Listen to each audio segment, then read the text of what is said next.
গৌৰীপুৰত পিষ্টলসহ আটক এজন। গৌৰীপুৰ আৰক্ষীয়ে পিষ্টলসহ আটক কৰে এজনক।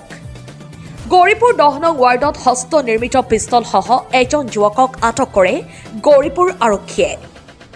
গৌৰীপুৰ খুদিমাৰী ৰফিকুল ইছলাম নামৰ যুৱকজনৰ পৰা আৰক্ষীয়ে হস্ত নিৰ্মিত এটা পিষ্টল উদ্ধাৰ কৰে। উল্লেখযোগ্য যে দীৰ্ঘদিনীয়া বিভিন্ন জনক পিষ্টল দেখুৱাই ভয় ভাবুকি দেখুৱাই সন্ত্ৰাসৰ সৃষ্টি কৰাৰ অভিযোগ যুৱকজনৰ বিৰুদ্ধে।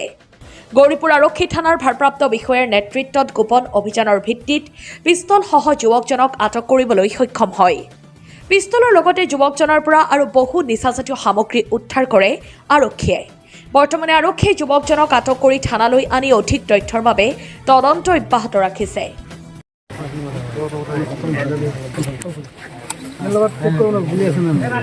গুলি আছে তাৰ লগত ধাৰাতে মালটো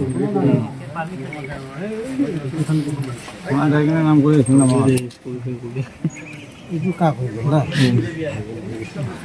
মানে এনেকে না এইটো টেবলেটটো হইতো আছে নে হ্যাঁ ইয়াবা নেকি টেবলেট আছে এই ইয়াবা টেবলেট হৈ যায় এটা R7 দিটো এই 15 টাকা এটা কি R7 টেবলেট R7 এটো নিশা জাতীয় বহুত দাম তো এটা 300 টেবলেট এটা এইটো স্যার এইটো দুটো কারণে তো মাছ আছে